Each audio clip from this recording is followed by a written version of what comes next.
Hello, and welcome to the Opal Aperture podcast, a veritable playground of ideas concerning philosophy and art. Hi, my name is George Redwine, and with me, as always, is Sir Michael Kaku. Hey, Mike, Hello. how are you? Doing well, sir. How are you? I'm pretty good. Good. I don't know, not too bad. I was, how are you doing? Just another day done. It's Wednesday night. We're in the middle of the week. Is there a word that comes to mind that kind of sums up your week so far? Hump day, as immature and sort of silly as it is. All right, I'll take it. All right. Well, this week we're going to be discussing the giant topic of nudity. Just in general, we're going to see where we go with that. It's a topic that's very dear to both of us individually, I think, and it also has deep roots in our friendship. I think if I could think of one word to kind of to link us, it would probably be that, which is weird. I mean, we've never been nude together, but for some reason it's always come up. But I think that you deserve more credit for that. You've always been kind of nudity centric in the sense of I don't know, being interested in it as a form of lighthearted humor or sort of a liberal. I don't know. What are your thoughts on nudity just in your life? I come from a household of part-time nudists. Summertime around the Cavalier home, most times you walk around the corner, someone was nude. We did not have air conditioning, Arizona, but we did have this above-ground pool that my father had built with volcanic rock. It was just a masterpiece. It was a piece of art. And it's just something silly. It's something that I always just sort of, I don't know, took for granted that I was comfortable around, I guess, nudity and whatnot. And I always thought it was funny because I'd always get a chuckle out of someone, be like, I'm naked. And there's sort of like, it's a stupid thing after a fortune cookie. You could say in bed or naked or sideways or any number of things. And I used it, yes, I did use it as a form of humor before, but on into college I started having to draw nude people quite often, and I developed a knack for it. Quite honestly, as far as anatomy goes, I really enjoy the human form, drawing it. It's the forms, the curves, the way the shadow hits, off the muscle, and just it's very interesting. And I just love sculpture, and I've come to have a deeper appreciation for the human form. It's unlike anything else on Earth. That's my take. And you, George, as I cross over here? Yeah, I completely agree. I think nudity is wonderful. It's strange to me. I mean, clearly we're biased from our society. Japan, for instance, is much more. They embrace nudity, seemingly a lot easier, if that's a word, than we do, as a society as a whole. But I didn't really grow up with nudity very much. It's not like it was not allowed or anything, but I don't know. But I guess it's something in my adult life I've just sort of embraced. Because I mean, yeah, it's we're born nude. That's who we are. It is indeed. And is your drawing for today, is it going to be linked to nudity at all, or not? No. Absolutely, it's going to be a nude study once again from the Loomis books that I mentioned in an earlier podcast. You can get those for free. Free Loomis. Search for I believe it's Save Loomis on Google. Just a fantastic art resource. Trying to get my screen share to work here. for whatever reason it's not working this week. But yeah, hopefully you get as much out of it as I do. And is that I'm sorry, the Loomis, is that just sort of a database of artwork that you can use to just kind of sketch or use as a kind of a warm up or something like that? It's actually a full range of books that a guy, he did back in the early 1900s here in the States, and they've gone into, what do they call it, the public domain. And so you can get these phenomenal references for free, and that's the power of the internet. It's the greatest tool and also the greatest distraction.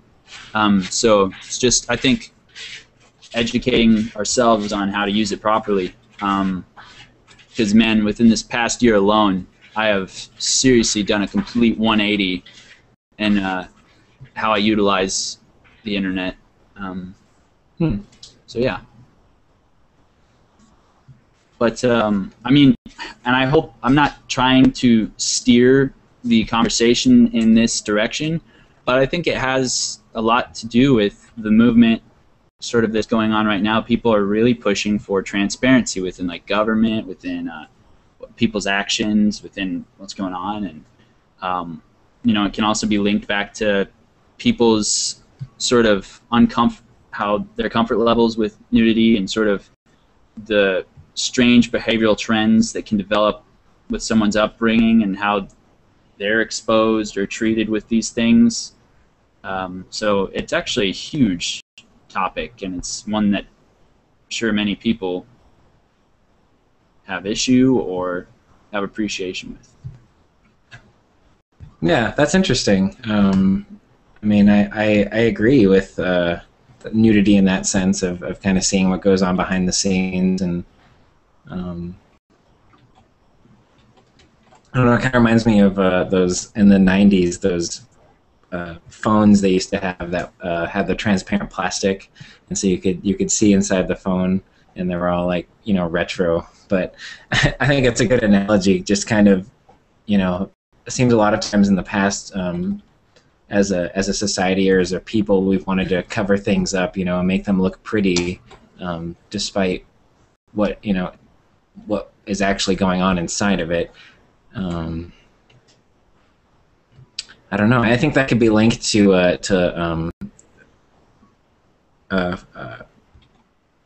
like food dyes, artificial colorings. Because companies are obsessed, with marketing stuff. Like Mountain Dew.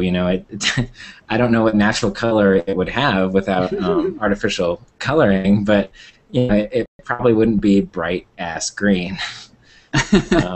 But and it's like, would you buy it if it was just black, or if it was white or something? Well, people do. Yeah. I think they would, but Mountain Dew is a good example, I think, because it certainly differentiates itself from other sodas. There's not many sodas that have that color, or that taste like Mountain Dew. Well, go ahead. There's good reason it's not healthy for you. You shouldn't be drinking it. Sorry, that's there's a reason. There's a reason it resembles the shade of antifreeze. Right. Yes. Yeah, I've heard that the yellow 7 within it can help, can actually prevent or have issues with your sperm count. But I've also heard the same thing about marijuana. So who knows? I'm sure there's truth to every lie or fallacy, as they say. But while we're on the topic, what do you think, or do you have any fond memories of Surge Cola? I remember it. I must have had it, but I don't really have a history with it or anything. I know I remember some people that were pretty crazy about it. Were you one of those? I wasn't, but what happened was it was brilliant marketing scheme back in the 90s. They actually had it marketed with Final Fantasy VII, and it's like, who needs sleep? They're like, sleep is for losers or something like that, because you had to play this game. You know what I mean? You had to tear it up. and I just wanted to drink that Surge Cola and play FF7. That was something I'd always wanted to do, but I don't think I ever ended up doing it. I lived in the middle of nowhere, and I don't even think I saw Surge Cola sold in the stores there, which is really funny. Yeah, I think that's probably why I never had it too. It just wasn't available. Huh. But Surge, well, I always think it reminds me of Slurm from Futurama. Oh yeah. I'm assuming it's a direct parody of it, but so gross, by the way. So gross. That was nasty. What, Slurm? Yeah, for anyone that doesn't watch the show, it turned out to be like slug juice, like from an alien planet. That's really... Hey, at least it's natural. There's no additives or anything. It just goes right into the can. All right, George, you're the reason we're getting nasty crap in our food. Now, people like you. Yep, I'm the problem. Sorry, everyone. On behalf of the problem, I'm sorry. On behalf of the problem. Well, I'd like to get to. We kind of touched upon it. Some of that transparency in government politics, or what have you. But for the sake of nudity, let's start with the simplest form. And kind of go through that, and we'll try to keep working our way up. All right. So basically, I'll just come out and say it. America has a problem with nudity. I mean, it's completely inappropriate to be nude in most instances, in most circumstances. It's illegal to be nude in public. It's a crime, and I don't like that. I don't know. I mean, it's a crime because it's indecent and it's assumed that nobody wants to see it. But there's a lot of other things that people may not want to see that you can't outlaw everything. You can't outlaw Adidas shirts. I don't want to see that. I'm sure the government could if they wanted to. Yeah, they could, but it wouldn't happen. I mean, it would. Well, I mean, if the system's working like it should, which it usually doesn't, it would be voted on, and the odds of something like that getting voted in are very slim. Mm. But I guess you never know. Yeah. But Well, do you like that law? Do you wish that wasn't a law? I'll tell you. I'll say yes, and I'll tell you why. It is because of the fact that America is America. We embrace and are open to all different types of people and opinions and views, and therefore it's sort of dangerous because people can use nudity in whatever form they want to, such as, say, a pride parade. And for those who think I'm, anti-gay, no, I'm very open-minded these days. My brother happens to be a homosexual, and he's a cool guy. But when you're up in San Francisco and there's people that whip their privates out and they're waving them around and there's children around, that's just that's not warranted. It's not permitted for a reason. You don't want to expose kids to just this really unnecessary form of nudity. I think it's abusive in that form, and that's why it's unfortunate because people really are abusing what could be sort of a beautiful thing. Now, I don't know about you, but I've never been to Europe. I can't say that, the nude beach is there and the people are nice and blah, blah, blah, blah, blah. I mean, we only have our perspective of what goes on here, right? Indeed. But they still have them, so we can kind of, assert that they're working out at least. People aren't going crazy, or I don't know. There hasn't been mass genocide or anything. Not yet. Yes. But back to what you were saying about. I mean, clearly, if you I don't know, whipped out your junk and you were like waving it in front of the face of anyone, whether it was a child or an adult. Or even like a dog, like a pet or something. It's just rude to me. It's inappropriate and it's uncouth. but I don't really get the sense that it's unlawful. You know, it's kind of like the same thing if you just kind of like put, shoved your face in front of someone's face and just burped like this really like disgusting, just belch, just, like you're there's like spit flying onto their face because it's just that much of a eruptive burp. That would be really rude, but it wouldn't be illegal, right? You just hit the nail on the head, though. You hit it on the head. The reason that laws exist in the way that they do currently is because they don't try to understand the heart of the problem. They just make it illegal. That is actually what's causing a bunch of other problems. They just overlook. They're like, we're not going to solve this. We're just gonna we're gonna slap some laws on it and call it a day. So, and that's because these are sort of societal huge issues that are world round are different. People have different cultures, different views on it, and just to, we get around that by enforcing things. So, indeed, yeah. Anyways, I agree. I actually I might have told you this before, but I refer to that what you just described as the Band-Aid policy. If there's an issue in America, we tend to just cover it up, put a Band-Aid on it, and it's all better now. And we seem to use that a lot. And it's interesting that we use it with nudity specifically, and other things that with transparency, like you're saying. But oh, sorry, go ahead. No, there really is no easy answer. I mean, because people have different views, people have different cultures. I mean, there's no easy answer. Yeah, to that. Yeah.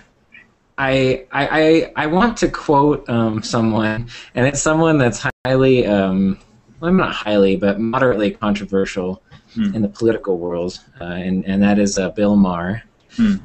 And most Republicans cringe at his name. I do not have a specific political party affiliation myself, and I don't agree with everything he says, but he does have a lot of insight into many things.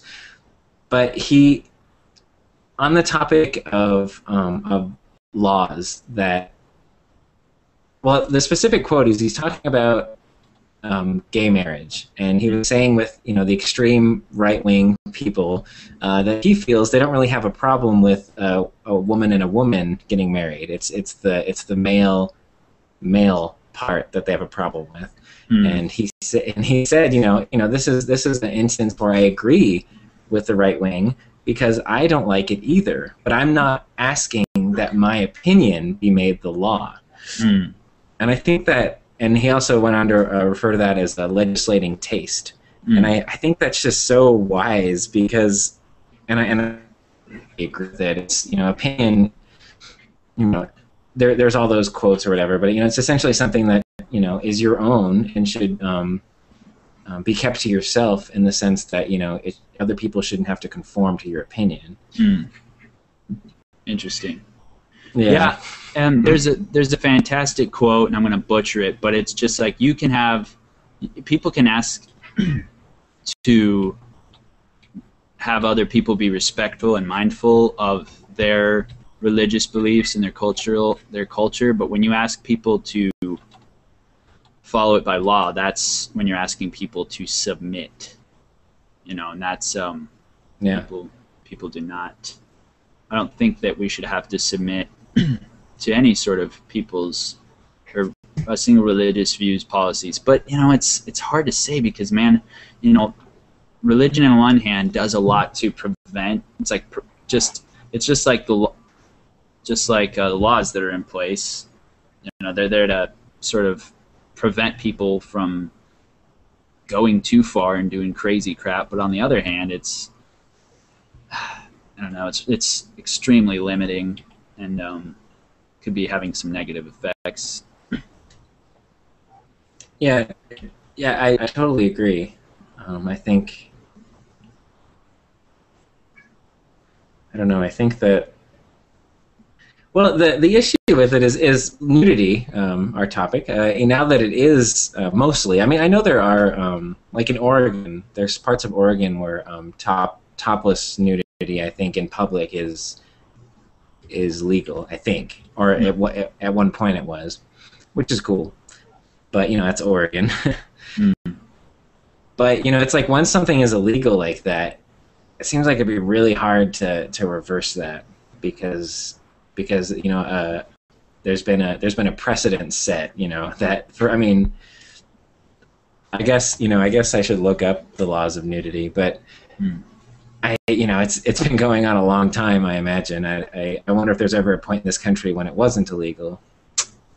Yeah, it's hard to say. I mean, more and more law and legislation comes out every year, you know, but the reason that laws and this stuff come into effect and it's because of stupid people ruin it for the rest of us. And that's true with everything. Some jackass sometime, you know, went and did something insane, and so just to prevent that from happening, they punish everybody else. Or not punish, but just restrict it to such a degree that, you know, no one's even going to try it again.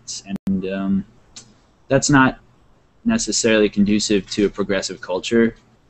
But at the same time, you got to find, I guess, the right answers to these questions before you go ahead and apply policy. But we live in a democracy, right? So that's the popular opinion, supposedly. Now that America's number 20 is most democratic and most free, and like Norway's at the top, number 1. It's just that kind of blew my mind.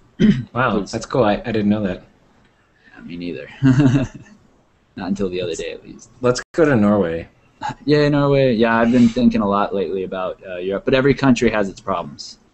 Oh, indeed, yeah. I mean, if one country had figured it out, then I would hope that we'd all be following suit.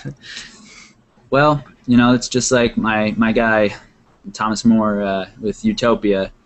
I need to read that. Yeah, I mean, they have it in place, all these sort of really idealistic ways of life, and outsiders view them as like crazy, but they view outsiders as crazy, but that's how it goes. Even if someone's ideal of utopia is not someone else's, and that's pretty much what makes us human, and that kind of stinks. But that's what leads me to believe this life is just a test, it's a trial, because if everyone thought the same, things would be sort of gelling.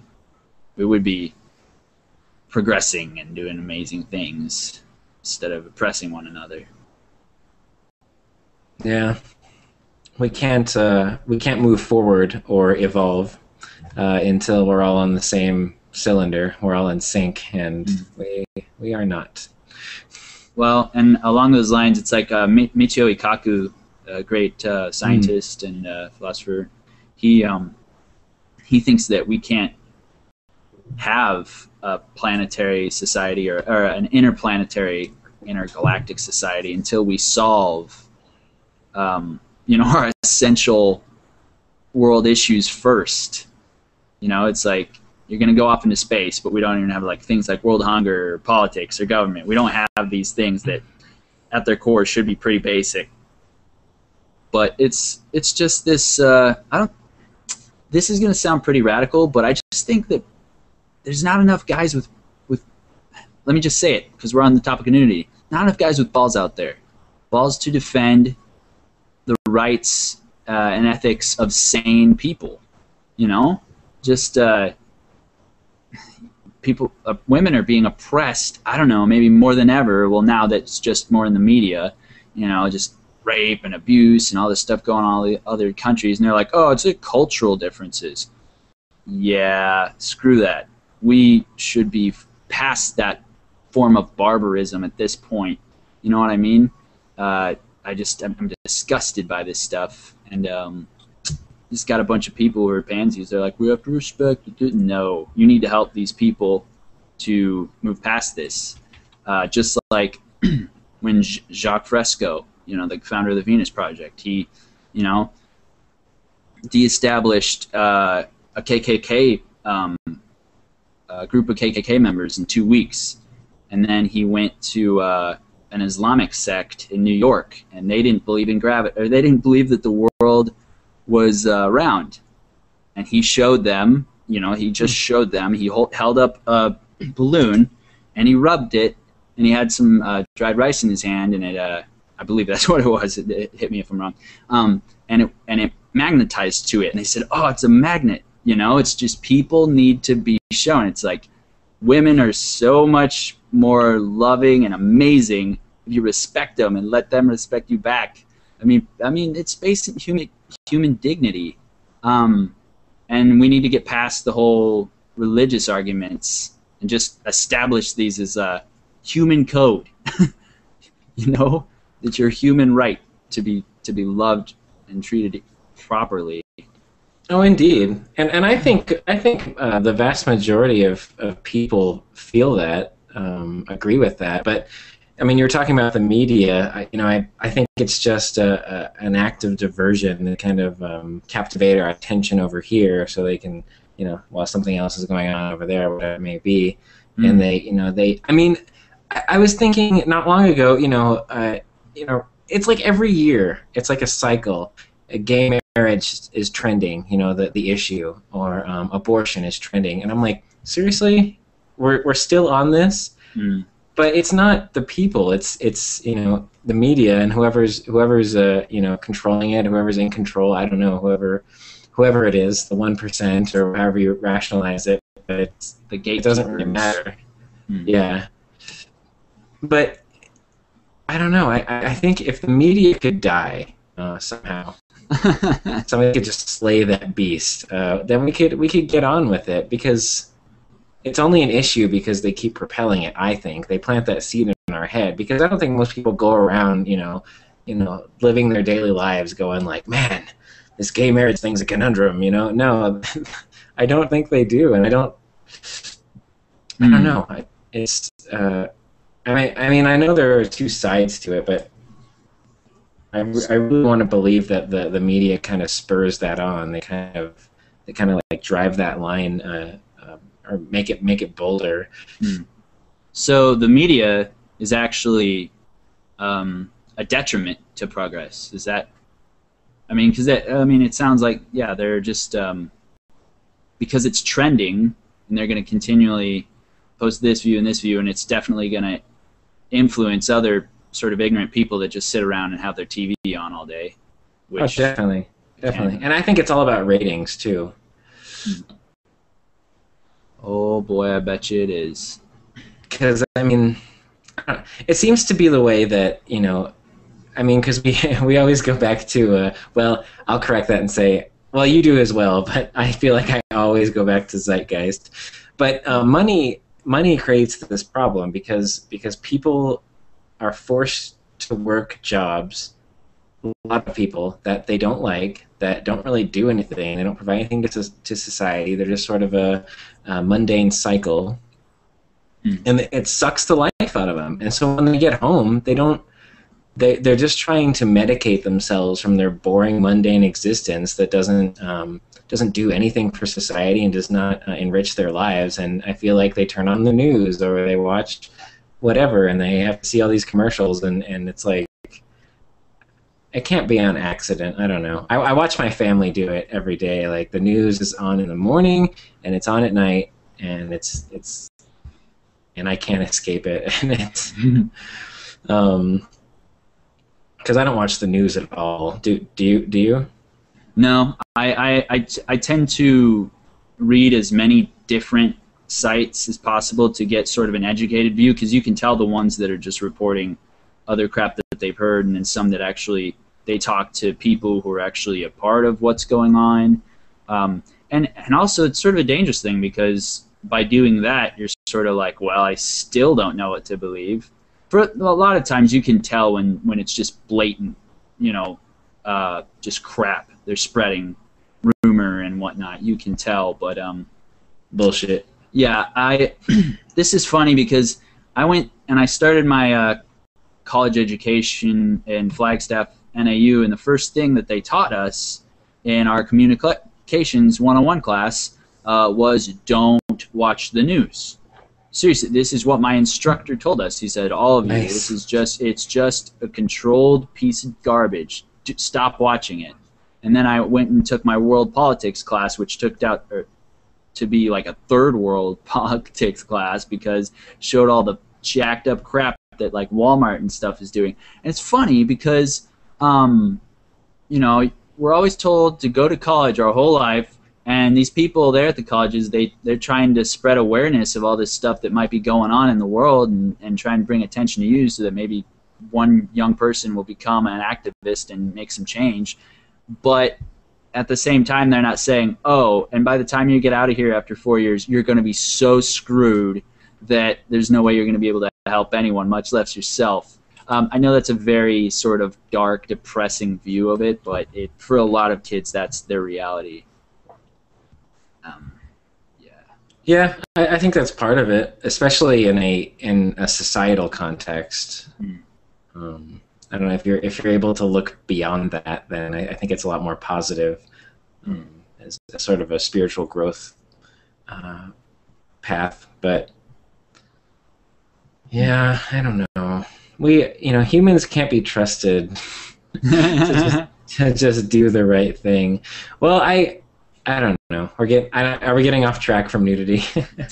Well, I mean, transparency, nudity. I mean, I guess it's all in how you view it. But back to the topic at hand, then. Back to the topic. Indeed. Okay. So. Fine. If I'll help move this along. What do you think? Throw it in there. If media is also just a controlling thing, do you think that the porn industry could also be a form of control where, you know, they do all this really disgusting, terrible stuff? Some of it's, you know, can be quite nice, but some of it is so vulgar and so crazy that maybe that's just another way that people are controlling it. You know, they're like, oh man, these people are such perverts and this crazy, nasty, disgusting stuff is taking place that's just perpetuating that all of it's terrible. Yeah, I wonder about that. I wonder if I mean I've thought about this. I wonder if pornography is a reflection of the repressed sexual madness in a society. Because if you look at Japan and you look at hentai, which is basically anime porn, 90% of it is like cover to cover rape. That's like all it is. No matter if it's involving mythical creatures or just humans. That's and so, you know, I mean, in America, the porn industry, we have some of that, but not a lot of it. A lot of it is these really cheesy scenarios of, you know, a pizza guy or the, you know, just doing it in the supermarket or something. But but I know it's kind of like the chicken or the egg thing. It's like, is what's going on in porn, like the storylines or the sort of fetishes, is that a reflection of what we've already become, or is that poisoning us? And maybe it goes both ways. I don't know. You know, it's hard to say because I don't know that it's any better in Japan, you know, and this is one thing that I can actually speak directly about. You know, there was things that my students knew about we're talking preschool, that they should not know about. And because it's a part of their society, they just, you know, they treat it as fine. Like one thing that the kids would do is they would take their fingers, stick them together, and try and ram them up the teacher's behind. And I just thought this was, you know, they do it in Naruto, they do it in all sorts of different shows, but not only that, other disturbing stuff that I thought, man, these kids should not know about this or be doing this at all. And also, there was a statistic that one of the teachers shared with me. Says probably 80+% of the students have been sexually molested at some point in their life. And that is staggering. And that's just seriously sort of part of their culture. And that, you know, I don't know what's going on there. Maybe because it's a nation of people not only united in ideals, but by blood. Japanese people are Japanese just as Italians are Italian, right?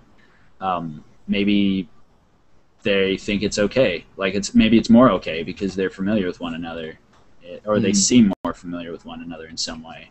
Yeah. It's hard to say. Or maybe it has something to do with sort of repression, sexual repression that I was talking about earlier. I don't know. I suppose. But they have their public bathhouses where everyone's like, nude, and it's definitely more open in that respect. But I wonder. But I think it's hard because if you could go back to the 70s, be like free love, man. But because of maybe some of that, a lot of disease was spread, and maybe a lot of people died of sort of unnecessary sexually caused issues that didn't need to, and that's sort of a sad thing that happened. I think it's good to people to just be aware, to be educated, and to just respect one another. But what do you see in the future of nudity? What would you see as a positive approach, or what could society do better? Well, it would certainly be a big help if that wall could somehow break down, and we could start to be okay with it. I think that sensationalist media really needs to die, because nudity, especially in a sexual sense, is used a lot especially on TV shows, movies, sitcoms, whatever, as a sort of alluring aspect of whether it be some girls wearing a short skirt or some guy takes his shirt off. You hear wooing and cackles and in the theater or wherever. And it's kind of just a natural response. It's just like, yeah, and it's like, why did I just say that? It's just somebody's body. It's not, and I remember growing up, especially when we were teenagers.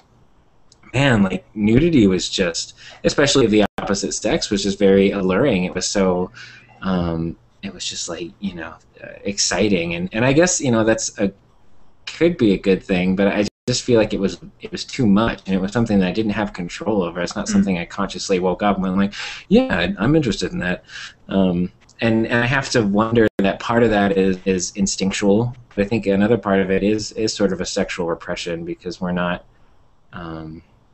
necessarily by our parents, whether we are or not, but just it's in the air of the media and advertising and just kind of what kids pick up, very very minute details. I think they're a lot better at reading situations and soaking things up than we often give them credit for.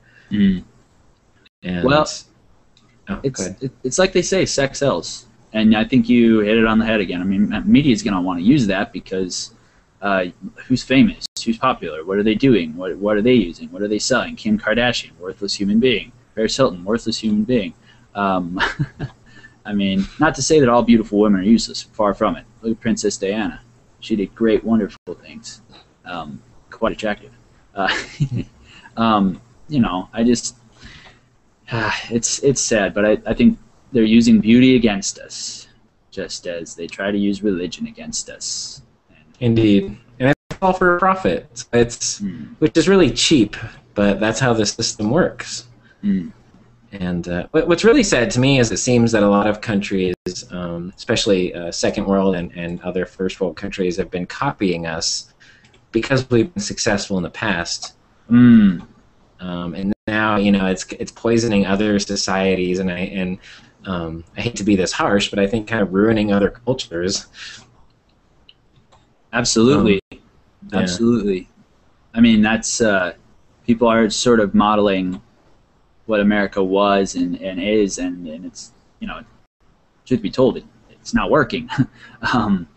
And some cultures are just dying outright, because they're trying to adopt this Western style, this Western approach to life, and pretty sort of a lot of people are coming to find that the Western style of life, you know, you get your 9-to-5 job, you have your money, your apartment. I'm going off on a Fight Club rant here, but then you wake up one day and you're like, what the hell am I doing? What the hell have I been doing? Where am I? What happened to my dreams, or what happened to the things that I cared about?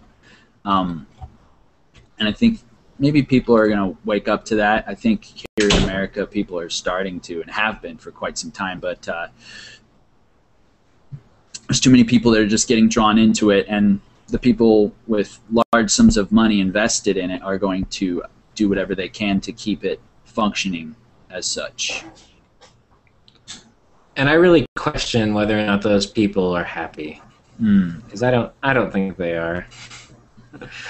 They can't be, dude. If you're going out of your way, you already have more than you could ever, know what to do with. You're going out of your way to get more, but not only get more, but to, at the expense of others. It's just, there's no way that, I mean, there could be a sick sort of twisted pleasure in that, and I really pray that's not the case, because, God, that's just, you can't account for the wackos. But, yeah, that could definitely be the case.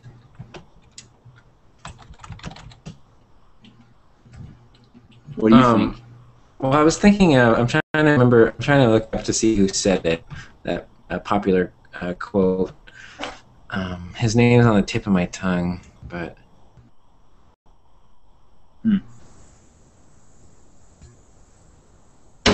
Well, I guess while you look that up, I should say that I think there's a social bias about nudity for women as opposed to men.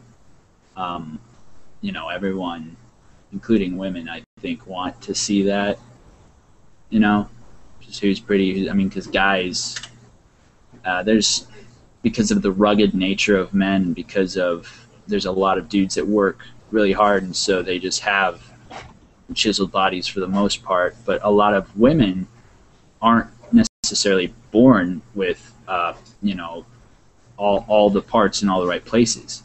A lot of guys, you work out, you can look that way. But women have to get like plastic surgery because a certain hip to waist ratio, or breast size, or pretty eyelashes, or all this other, crap. And I think they really have to work extra hard to catch the attention. What do you think? I totally agree. And it's either they work really hard to achieve that, or they feel really depressed or defeated because they can't. And it's really, to me, it's all linked back to advertising, because they they have this sort of image of beauty that we're meant to aspire to. And I definitely agree. Women get the most of that. I think men get it to a degree, but the beauty industry just attacks women. And it's really sad. It is sad. And I mean, I've personally suffered with this. I'm 25. I started losing my hair early 20s, and like George here, I grew up like this crazy hair because it's part of a rock band, and I used it to define who I was and where I was going and what I was doing. A lot of artists do. They have a specific hairstyle. I mean, look at even stupid Skrillex and other crap like that. People really use it to define who they are. But maybe part of what I'd like to do with Opal Aperture here is to help people to realize their own self-worth outside of that. Because once you start just appreciating everything around you, or everything that you've maybe forgot that you even cared about, you can look past all this crap that society throws at you and find so much more peace, so much more happiness, and get the hell on with your life. Whereas some people will be stuck chasing, I don't know what you want to call it, beauty or perfection or other crap, which is just, it's sick. Yeah, it creates a roadblock or a mental hang-up. It's like we keep just keep hitting it, and it makes me really sad for future generations, and also the ones that precede us, because this has been an issue for a while. especially in this country. And it's like, you guys, you could have gotten past this already. It's, I don't know, and I feel bad for the future generations because clearly we haven't made much headway either. I mean, if anything, advertising and marketing has become an even bigger beast. Well, we got about 10 minutes left, so because this was your topic, would you like me to sort of play devil's advocate this week? Oh yeah, I think that's the trend, isn't it? Let's keep it up. Welcome to this segment, devil's advocate. So, nudity in general, it's pretty much a terrible thing. Nothing good can come of this. You get people looking at this naked people, and they get perverted mindsets, and they start lusting after all this other stuff. Why not just keep them clothed and keep the laws down on them, keep people's eyes shut and to the pavement? Yeah, let's do that. Nice. Well, yeah, we're done here. I have a theory about censorship because I feel that's where you're going. I don't know, like if you cover something up, it's my belief that you make it even more alluring. For instance, I remember when I was a kid watching Married with Children, and they would occasionally have to have black bars over the girl, the daughter, or whoever, because they were just nude. It wasn't even sexual. They were just I'm not wearing any clothes. And to me, it was at a young age, like 7 or 8, it was very tantalizing, and it was very mysterious. It was like, what's going on there? And I remember the first time I flipped open a Playboy to gaze, because I was just so curious. And I like I said before, I think there's some instinctual curiosity like that, but I think it's multiplied when you throw a blanket over something and you make it sort of unreachable or unseeable or forbidden. Forbidden fruit. All right. Well, what do you say about this? Adam and Eve, they ate from the fruit of knowledge. As soon as they had that, started throwing some clothes on because they knew it was wrong. The Bible says so, George. Well, I'm not about to contest the Bible, so I'll probably just kill myself. No, it's an interesting. The Bible to me is a very well-written story. It has a lot of interesting elements to it. Specifically that because they were essentially in utopia. They were in paradise, and they were told not to eat this fruit, and they did. But I think if they weren't specifically told to eat that fruit, perhaps they shouldn't have eaten that fruit, because that's what happened. They were tainted with, I don't know, sin. I guess that's how it goes. But it's a very negative thing when you say no, don't do this. It's positive. Always prevails. Positivity to me. I'll be like, try this fruit. This fruit is much better for you. I would stick with this. It's this is enlightening. It's nutritious. Whatever. But instead, it was a negative thing. Don't do this. And I think it's the same thing in society. It's when we censor things, it's like, don't look at that. Don't say that. Don't read this. And it makes it more alluring than it is. And I think it's just human nature. I don't think Adam and Eve were any less or more human before or after they ate the fruit. I think the fruit was just kind of a deal breaker with God or whatever. Yeah, and who knows? We weren't there. Maybe that's just a story, but he could have just been testing them too. He's like, had nothing to do with it. You guys are assholes. Told you not to do that. Yeah. I mean, for all we know, we were just a science experiment for him, and he created us, but he wasn't sure, what we would do under, he was just being a scientist, basically, saying like, all right, don't do that, and I'll see what you do, and then you did it. Okay, well, I learned something here. So he killed the dinosaurs. Adam and Eve were a Brachiosaurus and a T-Rex, and never mind. Dinosaurs are the perfect being, and that's why they don't exist anymore, because we ate the fruit and killed them. Oh, on that note, Dinotopia, phenomenal. One of my favorite artists, James Gurney.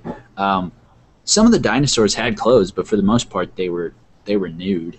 Do you think that's sort of a pointing at maybe an ideal society where it's like, yeah, it's optional. Clothes are optional. Dinosaurs get it. You humans got to figure this crap out.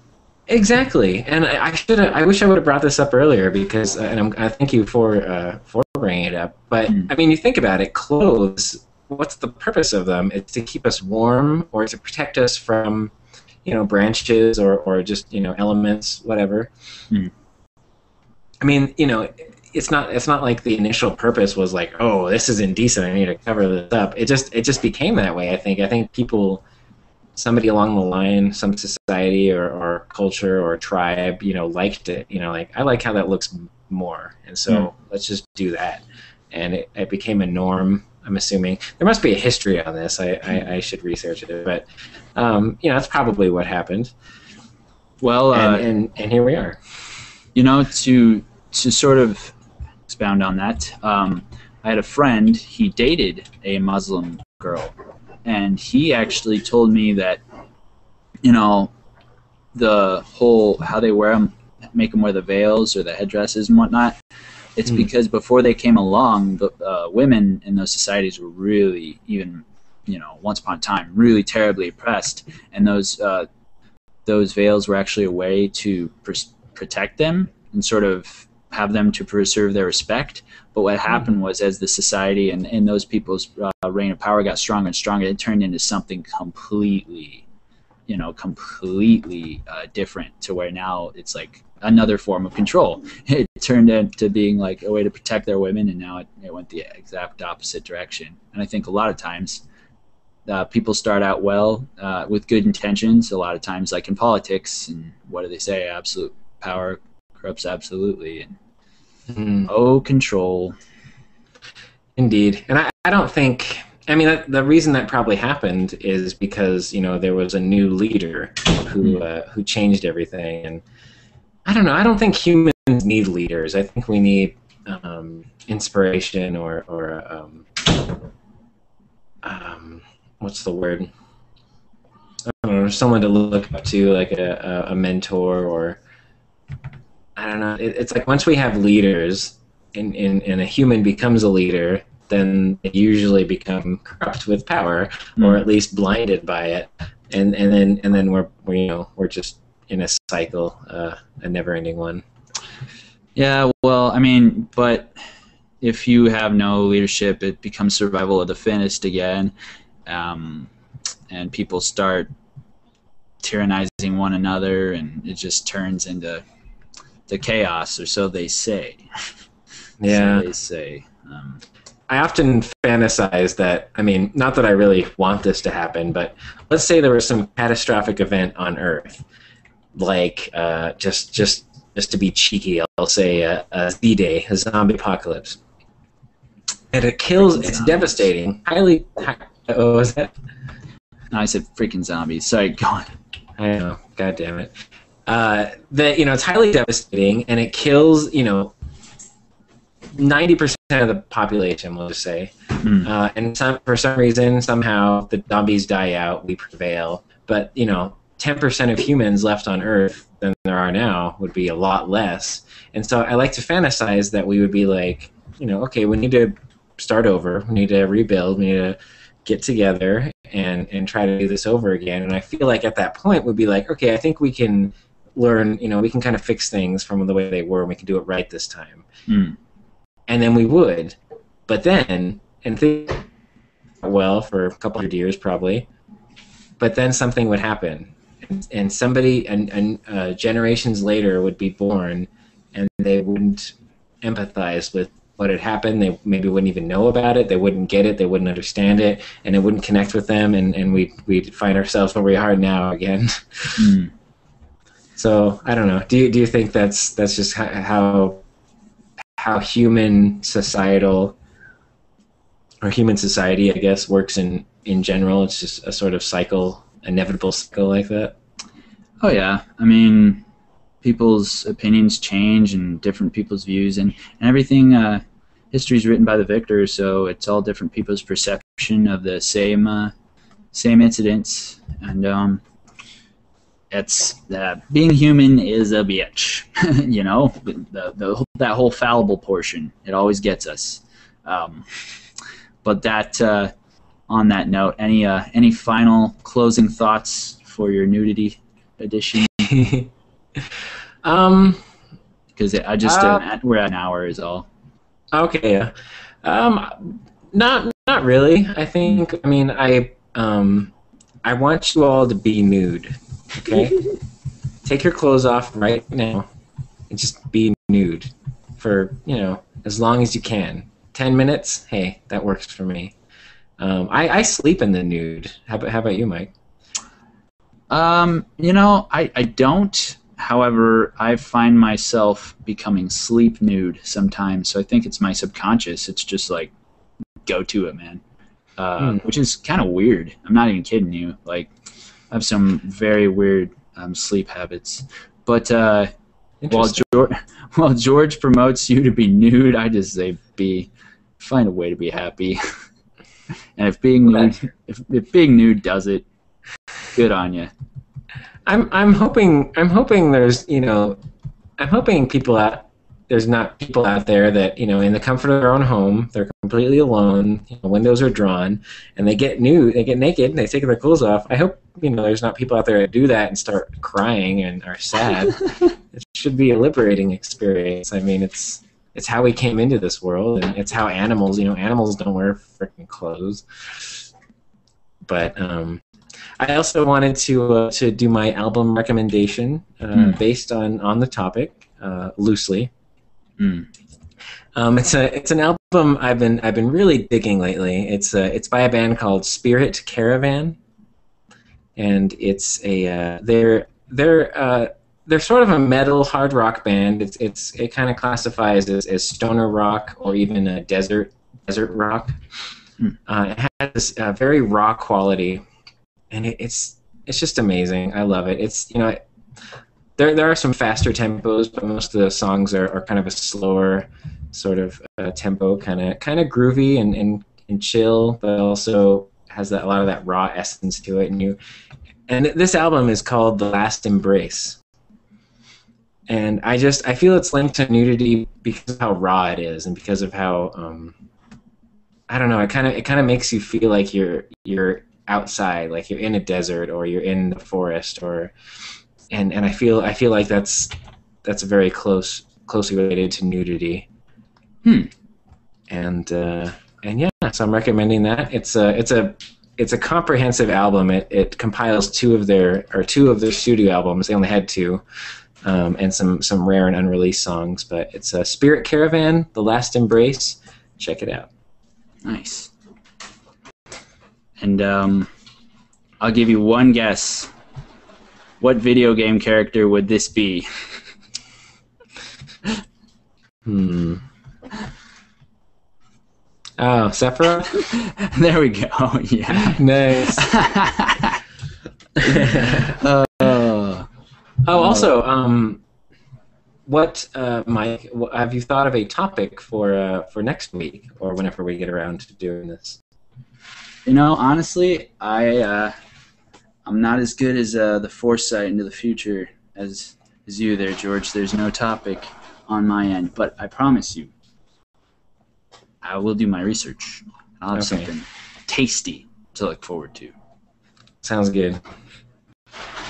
All right. Did you have any final words to send them off with?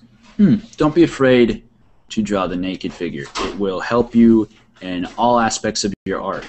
The human form has it all. Just keep studying, and you too can draw naked people. Awesome. All right. All right. Well, with that, we bid you all adieu. Good night.